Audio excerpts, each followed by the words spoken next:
On the field, in the broadcast booth, Ron Johnson is Minnesota sports.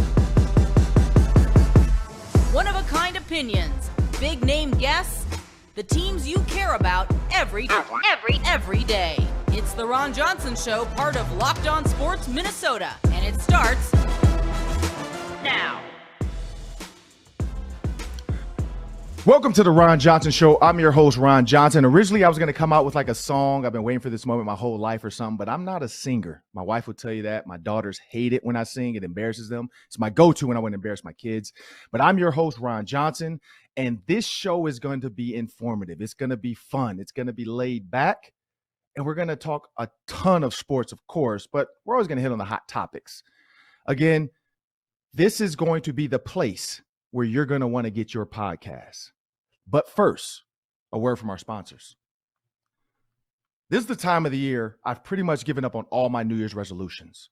But this year feels a little bit different. I'm sticking to my resolution to eat right. Thanks to Built Bar. It almost feels like it's not really a resolution, especially with me being 72% vegetarian now. Have you tried their puffs? If you haven't, you're missing out on one of the best Built Bar's best tasting bars.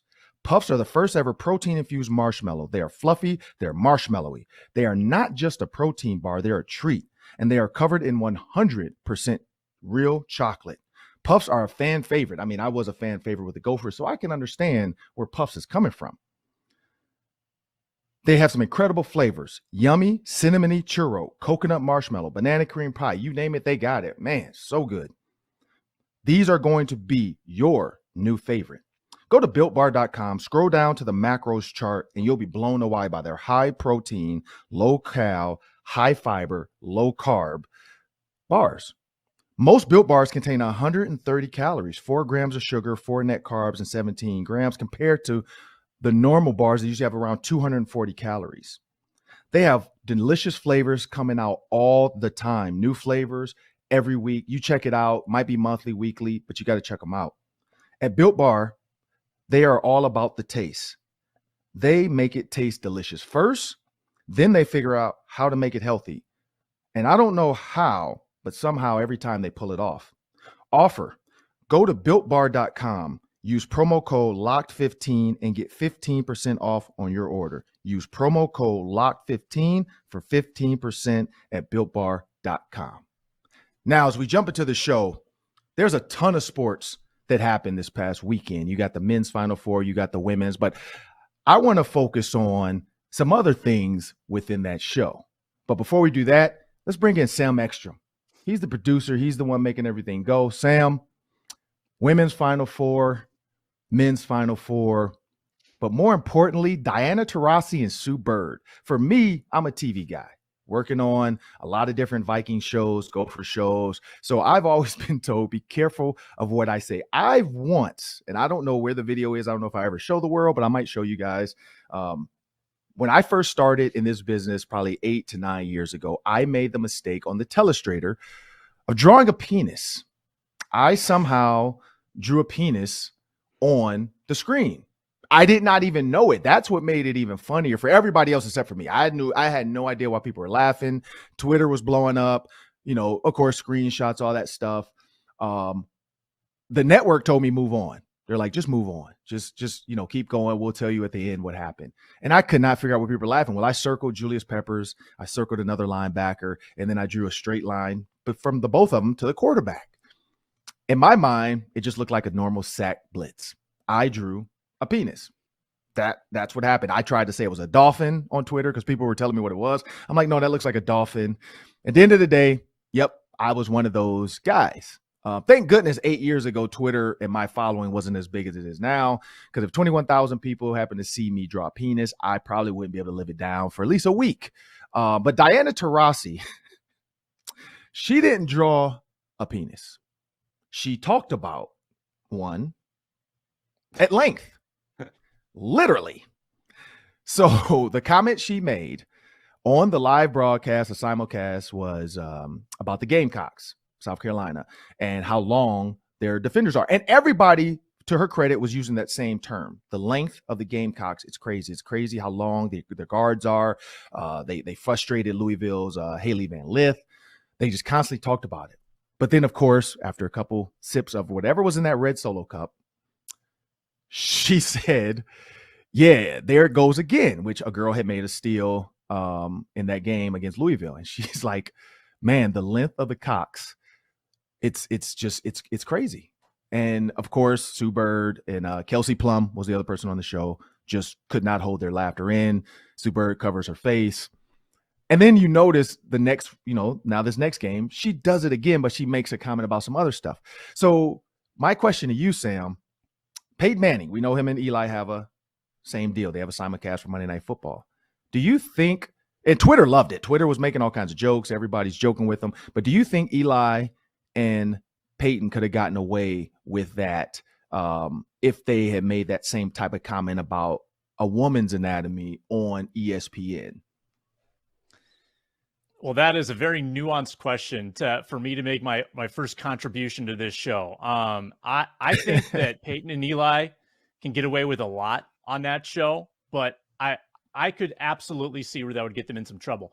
I do appreciate the new style of having players run the broadcast, because there's, I think, the stigma of the stuffiness of traditional broadcasts, and having players dictate what's being said, it does liven it up. And sometimes they push the boundaries, and Peyton and Eli certainly pushed the boundaries. And it sounds like this simulcast pushed it even further. And I think having multiple options, it's good for the sport. It certainly is good for the sport, but the TV censors, the people trying to press the mute button, might have a little bit busier trying to deal with some of these unfiltered athletes. Yeah, I know Peyton and Eli cursed. I think Eli threw up the bird, and not Sue Bird or Larry Bird, but two birds. And I think, again, everybody had fun with it. I personally think what Diana Taurasi did was hilarious. Like, me and my wife, we laughed at it. It was funny. It's just one of those things where sometimes people have just got to loosen up.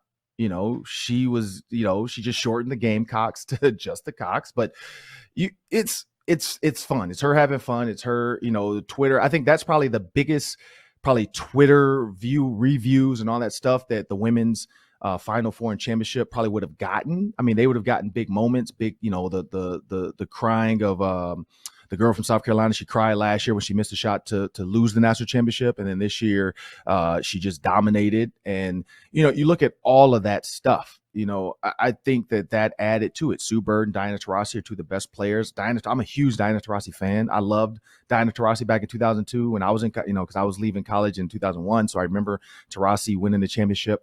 I think people just need to relax. I think people need to relax. It's fun because I got that question from Twitter. That's not my question. I saw somebody tweet that with that question exactly. What if Eli and Peyton did this? Would we all be laughing and joking?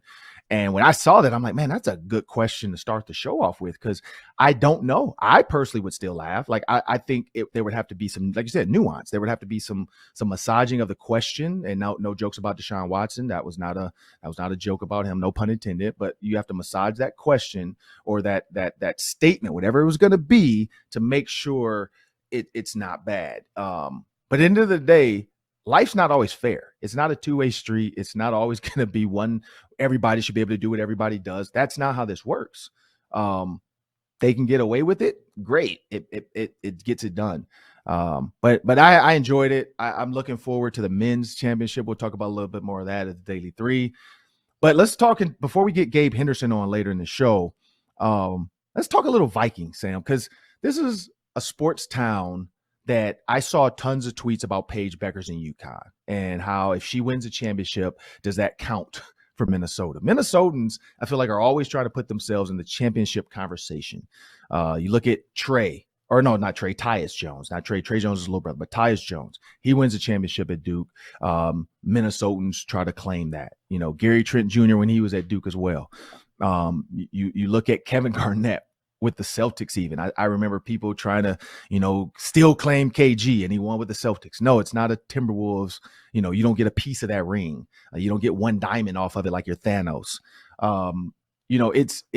It's the thought process of Minnesota sports fans to figure out how can we find a way to put ourselves in the conversation. And Paige Beckers was one of those ones that came up like, hey, her Suni Lee is a champion. Now Paige Beckers is going to be a champion. Almost like a knock on the Vikings, Timberwolves, and, so on. But my question to you, Sam, when you look at this Vikings team and the fans, because the fans, again, I'm looking at more fans in Twitter, they weren't happy with where the Vikings are so far in this offseason. You look at the over-under with the Vikings. Do you think the fans are right of feeling like the Vikings aren't close to winning? Like it's not even talks of it yet? The Vikings offseason has done a great job of keeping this team in the hunt, but that's it. Kirk Cousins is career 59-2 as a quarterback. He's the same quarterback he's always been. He's been that quarterback for 7 years, in my opinion. The only difference this year is the head coach. So is Kevin O'Connell going to provide the difference to take them from in the hunt, maybe right on the edge of that playoff race, into contender status? I'm not convinced about that. I mean, we're looking at the Vegas over-unders right now. The Vikings on DraftKings Sportsbook listed at 9. I've seen them at 8.5 some places. 8.5, you know what that means? That means exactly 500. That is a Kirk Cousins line. And to be honest with you, like, I know they've made some moves, but a lot of those moves are just replacing players that have departed. They replaced Michael Pierce with Harrison Phillips. They replaced Anthony Barr with Jordan Hicks. They haven't exactly added a lot of talent. They've just shuffled the deck. So I don't think this team is a contender to win a championship. I don't think they're in that conversation. And I look at the 8.5. I get it. It's a safe Vegas type of thing, I think, in my opinion. Like the Packers, I don't truly believe 11 to 11.5 wins for the Packers. I think that's in hopes, that people are going to hammer the under, hoping they only get to 10. That's tough when you have Aaron Rodgers and you look at they're going to play a similar schedule to the Vikings, but then they also have to play the top teams in all the divisions as well. And when you look at those other top teams that they're going to face, it's not scary. Like, it's not a scary schedule. Now, Devontae Adams has left. I personally feel that the Vikings can win 10 games. I think they're above there. I think that's an easy bet. I mean, I don't know. I'm not saying I would put, 10,000 on it, but I think I would put some money down. And I think I've never really done sports betting. One, I don't have the patience to keep track of the ticket and remember and all that stuff and be like, oh yeah, I have a bet. But this might be the first year, one, because I think this will keep me engaged. If I have money on the line, I've always heard that everything's more fun when there's money on the line. So I plan on at some point getting a friend that I know going to Vegas or somebody to put, I'm going to give them some money. I'm not going to say how much. If I win, we'll disclose that towards the end of the season on the show. But I want to put some money down on it. Like, I want to put some money on this Vikings on the over. One, I want to do it before the over hits 10, when all of a sudden people see this offseason, see this offense, see what Kirk Cousins looks like. Because I think they're underestimating what Kevin O'Connell can do. I think they're underestimating a quarterback's mental need to have like a parent type of coach to help them and walk them through some of the reads and the extra things they're thinking about. I look at guys like Dan Orlovsky, starting quarterbacks, Peyton Manning's, Tom Brady's, they're not always great teachers. Brett Favre said, he's like, I don't want to be a teacher. Or I'm not grooming or mentoring this kid. When he was talking about Aaron Rodgers, like, great quarterbacks aren't always great at conveying the message because they do it like a robot. Like, they don't do it because they're sitting there learning it. They do it because they're great at it.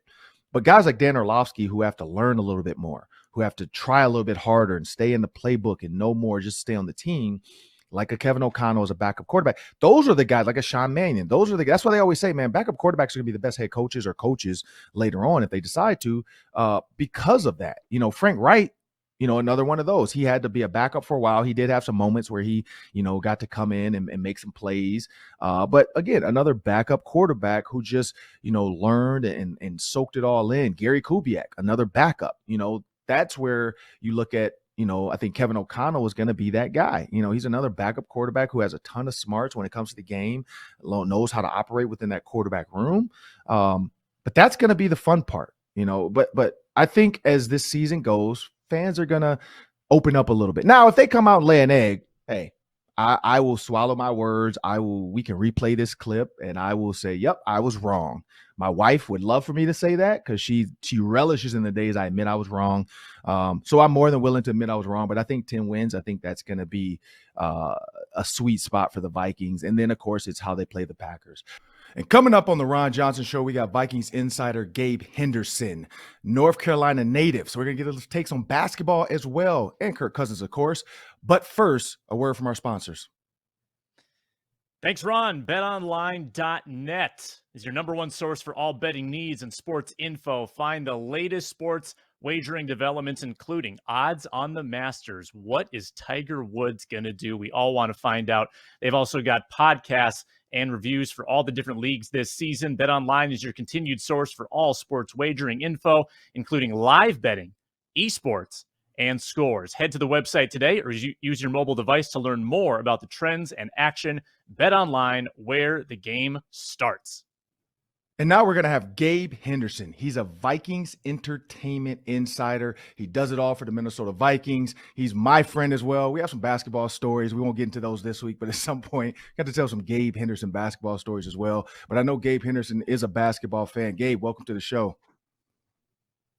Good. I see I got the Carolina hoodie on today, repping hard. You know, we didn't expect to be here at this point, but since we are, I'm gonna keep repping as hard as I can. And you know, to get to that last practice of the year is yesterday. I'm pumped. So we'll see what tonight entails. Yeah, I'm excited for my bracket. I mean, nobody in my bracket picked North Carolina. We have a couple Kansas people. I'm in third place right now. There's two guys tied for first. They both picked Gonzaga. I picked Gonzaga. So basically where it sits right now, I think I'll get second place money because they're tying for first and I got third. There is one guy that picked Kansas. So if Kansas does win, he ends up winning our bracket. So we're hoping North Carolina. I'm a North Carolina fan just because of that. I know you're a big North Carolina fan, but I got a question I want to pose to you, basketball related. So it came up today. A former Auburn player said, if you think about Alabama versus Auburn football, or no, sorry, Alabama player said Alabama versus Auburn football. He said he would rather to lose like 11 games instead of losing to Auburn on Nick Saban's final game ever, because he didn't want to have to deal with Auburn players and fans for the rest of his life and Coach K or Nick Saban's life. Saying that, do you feel that same way? Like if Roy Williams had to, in reverse, Roy Williams was playing the Dukies in his last game, would you mind losing to him and still having a great season like Coach K did? Or would you rather have had a subpar season but finish off the year strong by beating North Carolina at home in your final game? Yeah, I would much rather just finish off like we did last year, like the round of 32 or the round of 64, and just call it quits there. Because if you, I mean, just being from North Carolina, growing up in that whole rivalry, like you'll forever be remembered by losing to Coach K if you're Carolina. And so Coach K or Paulo Banchero, who's on that team right now, whenever they walk the streets of Raleigh or Durham, the first thing people are going to say is like, dang, you're the reason why Coach K lost. And you're the reason why he lost in the Final Four. So I would never want to be a part of that. So right now, like just being a Carolina fan, if we won 2 games this year and both of those were against Duke, I would have been cool. But the fashion that it happened, right, to beat Duke on the last regular season game and then to beat them in the Final Four, I'm forever happy. Like there's nothing a Duke fan could ever tell me, because I got a quick clap back. Hey, you lost to Carolina twice in Coach K's 2 last games, so it is what it is. Yeah, that's a tough one to swallow. But let's jump into football, man. That's the reason we're here. Everybody's excited about this Viking season. You got Kevin O'Connell. You've had a chance to interview him. Kwesi, you guys have talked about the season. There's a ton of stuff on Vikings.com for those looking for it. Go to Vikings.com and you'll see a lot of the pieces Gabe has recently done. But Gabe, Vegas. We know Vegas is huge. The NFL has allowed now some of these sports bets and sports books to be a part of their franchise, and they're bringing them on. But if you look at the Minnesota Vikings right now, if you were to go place your money, 8.5 wins is the over-under. In your mind, is that just right, too high, or too low? I think that's just right, because with Kirk Cousins as your quarterback, he's going to have you contending for at least a playoff spot every year. I think Kirk Cousins' floor is 7 wins. What that ceiling is, that's still yet to be determined, but I think his floor is 7. And I think when you look at this schedule right now, it's not the toughest schedule so far. Everybody's talking about these moves in the AFC. Well, the Vikings only play 5 AFC teams this year, and then they play all 4 NFC East teams. you add those four teams on top of the 3 games in conference. I think we'll at least win 3 games in conference. So that's 7 wins right there. And then you got 5 AFC teams: the Jets, the Patriots, the Dolphins. I think those are winnable games also. So right now, I think this Vikings team, they could win 10 to 11 games this upcoming year and at least get in that 7 seed this upcoming year. And that's simply because the schedule's not that tough. We don't play many great quarterbacks this year. There are a couple on the schedule, but we're not too concerned about, all right, well, we got to have this crazy defense to stop this guy. All the Vikings have to do this year is just control what they can control and just put some wins together and go from there.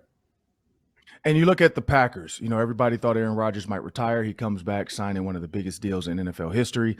You look at Devontae Adams leaving, another historical move, going over to the Las Vegas Raiders. Do you think Vegas has it wrong with the Packers at 11.5 wins over under? Well, yeah, no, I don't, because the Packers still have Aaron Rodgers, right? Like no matter how you look at it, you can take everyone off that team. Like Aaron Rodgers still is getting the ball out of his hands in 2 seconds. So he's not going to get sacked. And then he's probably going to have a rookie receiver and basically tell him, hey, you either run a hitch route, you run a slant, or you run a quick out.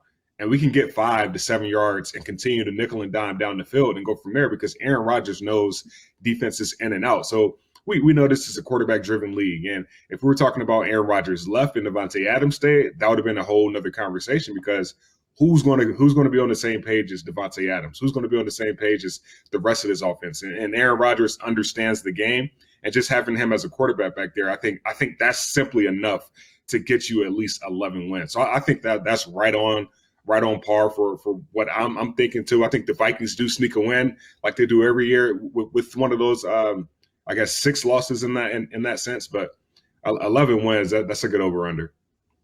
And when you think about Kirk Cousins, I mean, you were with the Washington football team, so you've heard Dan Snyder, you've seen that organization, that culture, and then you move Kirk Cousins into a Vikings culture who was not nurturing per se for the quarterback. Now you look at a Kevin O'Connell who's going to nurture Kirk Cousins as they grow and as this draft happens. Do you see more Vikings fans picking the under or the over? And this was funny. 8.5 used to be there was going to be winners and losers. Now, because you can actually tie in the NFL, 8.5 you could push. And so if you look at that 8.5, do you think Vikings fans are going to hammer the over or the under? And then, of course, across the world, people can bet too. You got Packers fans who can bet on the Vikings because they have no trust in that. What do you think gets hammered more, the over or the under on this one? I think the over, simply because of the familiarity right there with those two guys. And then when you have Kevin O'Connell, when I talked to him in Florida last week, I basically asked him, like, where do you want to see Kirk Cousins grow?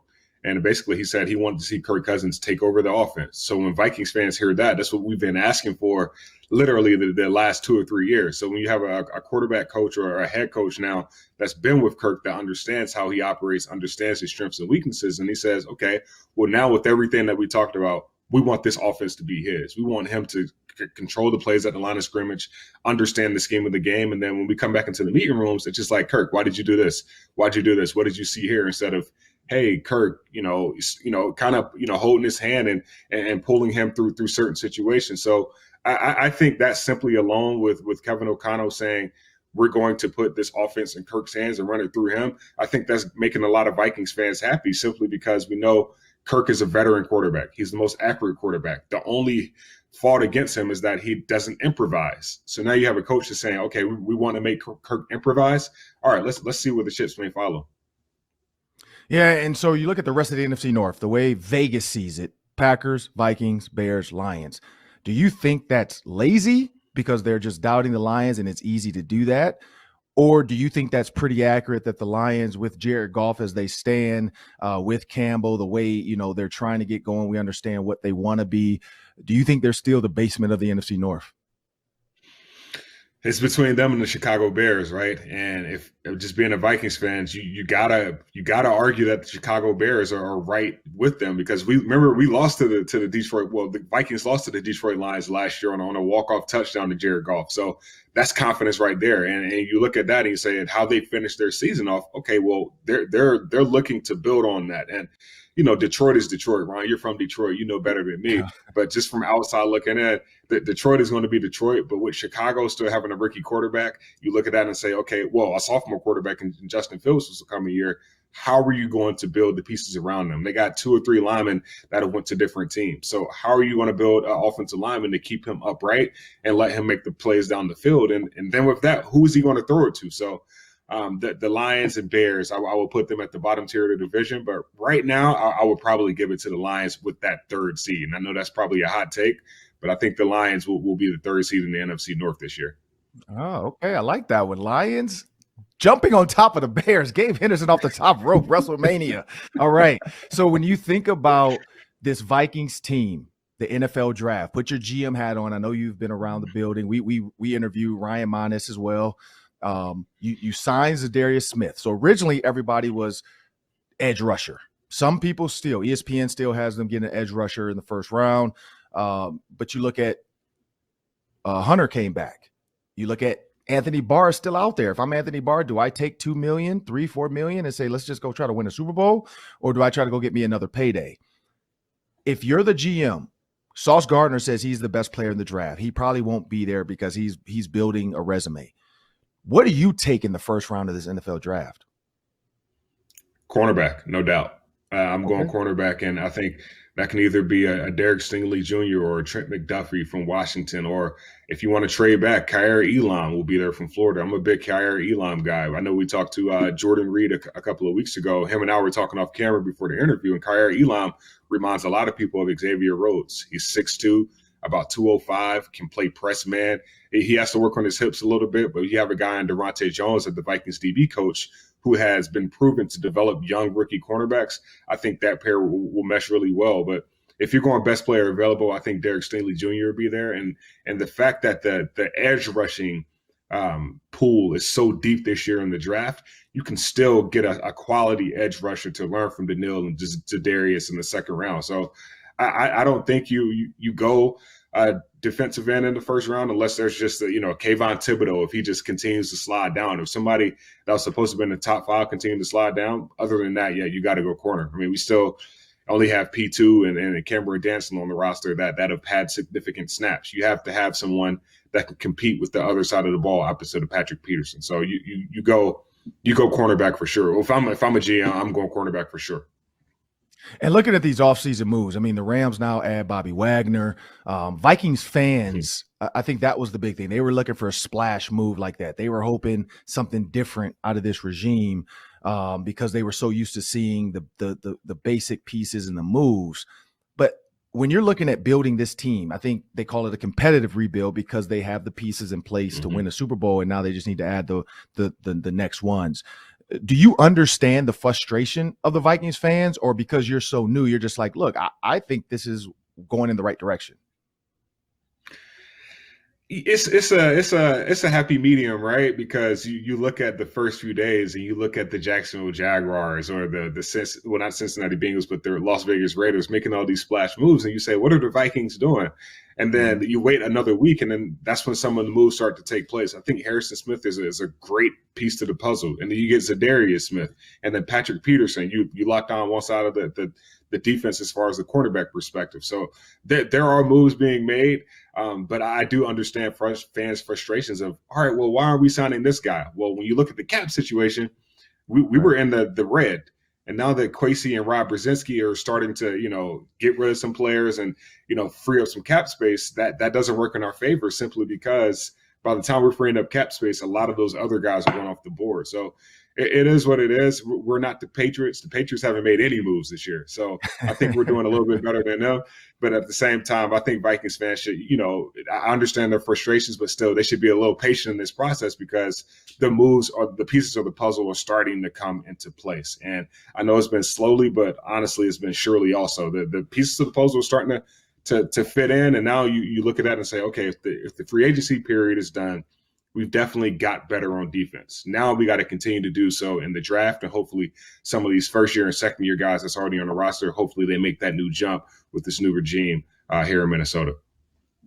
Well, I want to thank Gabe Henderson for joining us on the Ron Johnson Show today. You can follow Gabe Henderson on Twitter, Instagram, but more importantly, go to Vikings.com if you want to see more of the pieces Gabe Henderson has done so far this offseason. Some great stuff with the new coaches.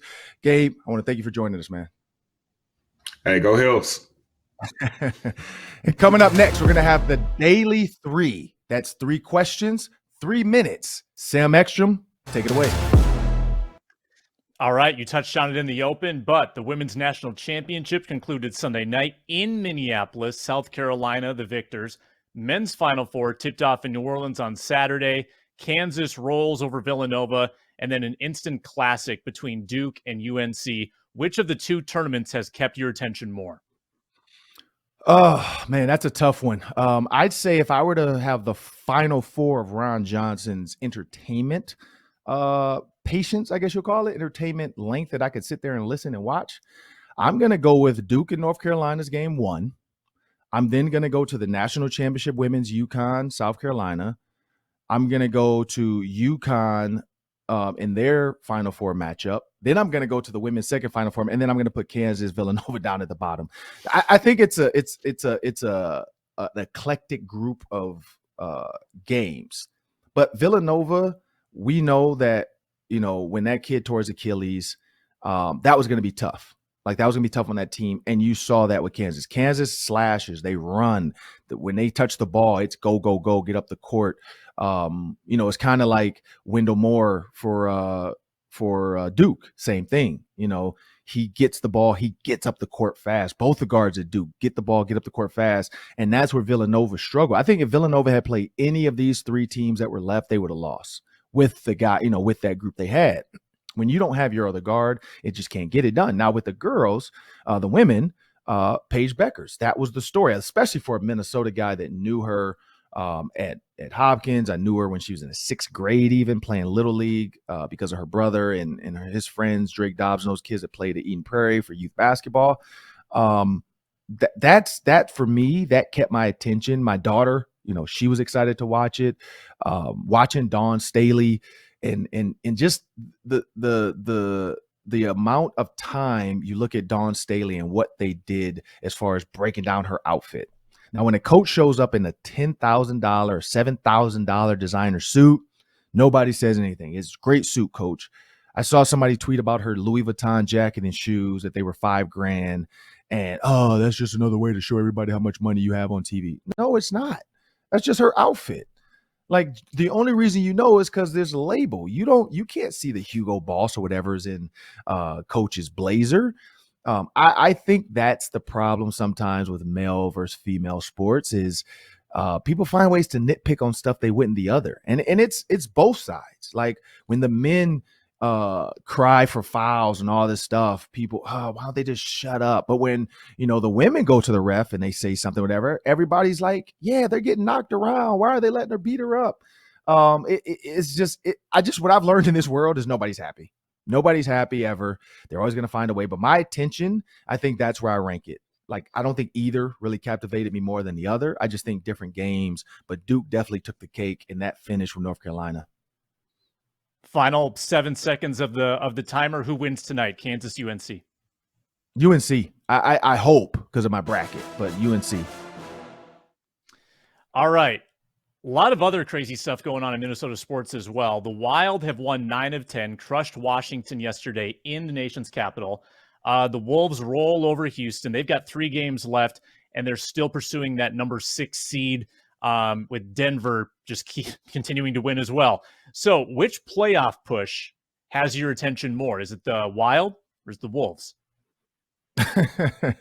Well, for those on the podcast, you might not know, but those watching on YouTube, I'm black. So, of course, it's basketball. No, I'm not going to stick with the stereotype. But no, for me, there's the thing about playoffs. I watch all the playoffs because people play harder, even in October for baseball. I feel like the intensity is up. I think the women's softball championships, even the men's baseball college championships, of course, bowl games, but not the, mayonnaise, whatever bowl games, because Wisconsin plays. I'm not watching that. But when you look at some of these bowl games, the Peach Bowl, Cotton, the intensity is up. When you look at Gophers versus Wisconsin, Alabama versus Auburn, I love those type of games, and that's what the playoffs get you. So I'm intrigued at both. But I'm more intrigued at basketball for the simple fact of, you look back when Anthony Edwards was drafted, everybody questioned should have been LaMelo Ball.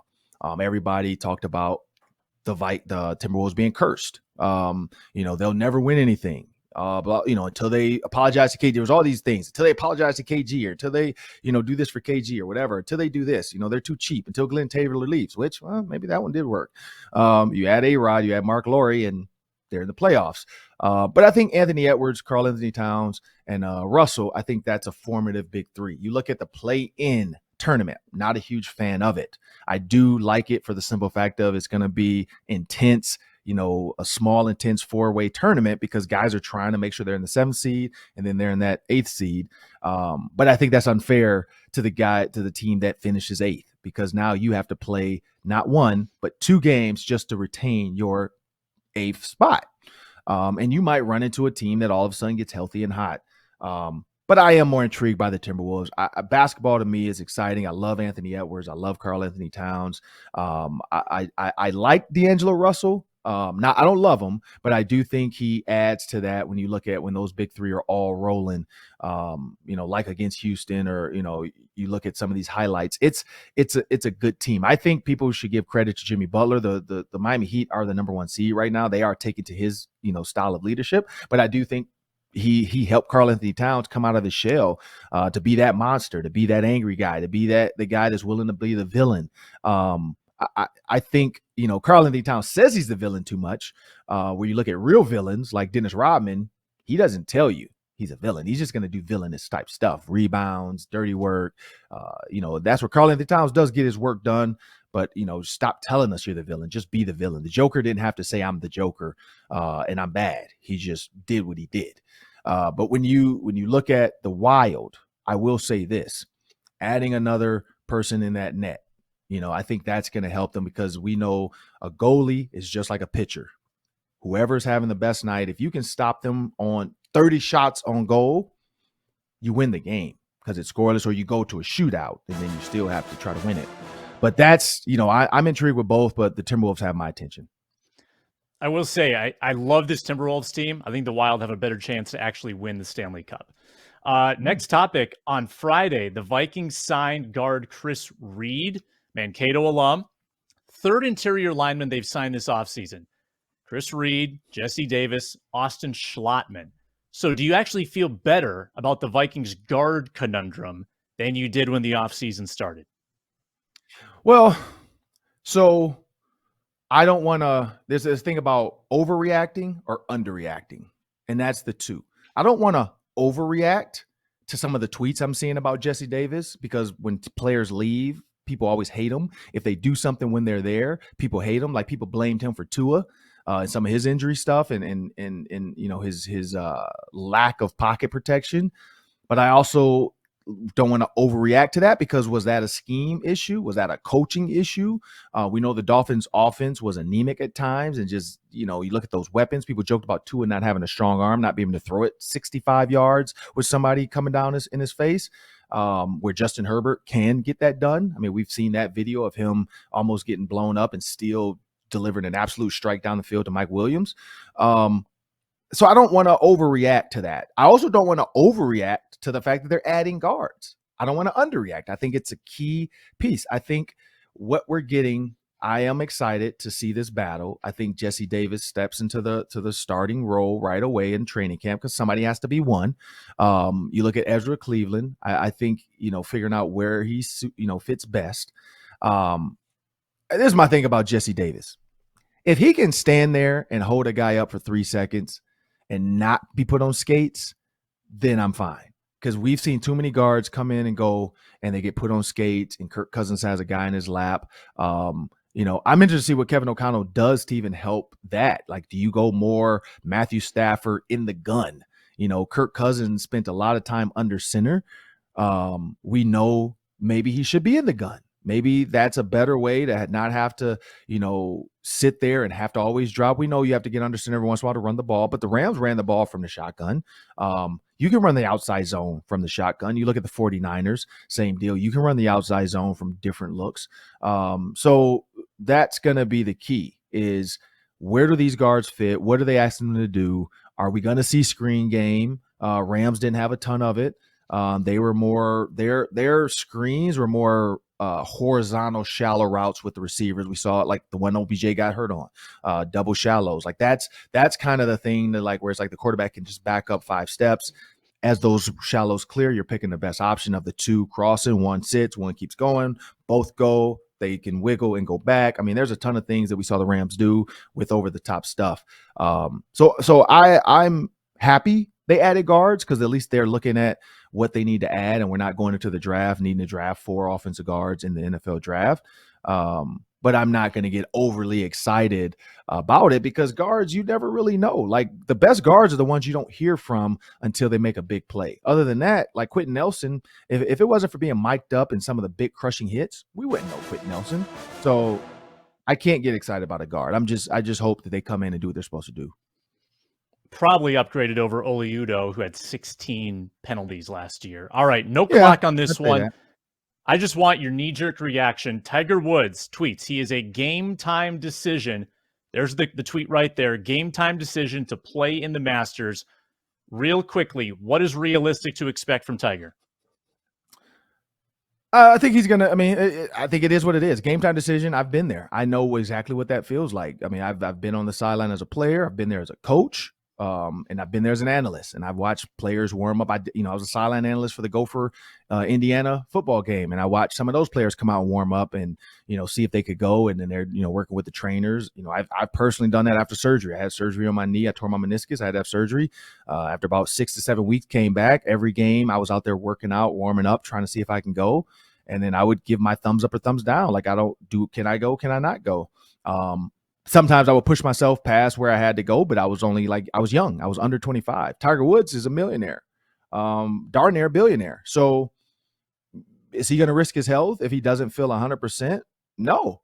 So I think what we should expect is Tiger Woods to go out there, hit some balls on the range, maybe play a easy practice round, get out there and hit some shots, go through his pregame warm-ups and round warm-ups and do all this stuff. Come Thursday, if he's not feeling it, he's not going to go. But the thing about golf is you're not running, so you're not getting hit. You're not having to cut and go back and forth. So it's a less brutal on your body.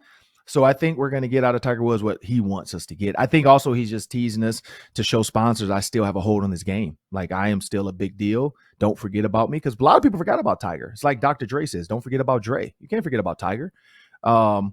Tiger Woods is still the biggest name in golf, regardless of if he hasn't won in a while. But I think that's another piece of it. He's showing these sponsors, hey, let's still do some business. I'm still out here. When I tweet, people listen. When I show up to a Masters, people want to see me. The crowds are going to follow me. Watch the biggest crowd. If he does do it, the crowd's going to follow Tiger, even in the earlies. So I think he's doing exactly what they want him to do too, which is let's keep the buzz going for Augusta. Ratings are going to be astronomical.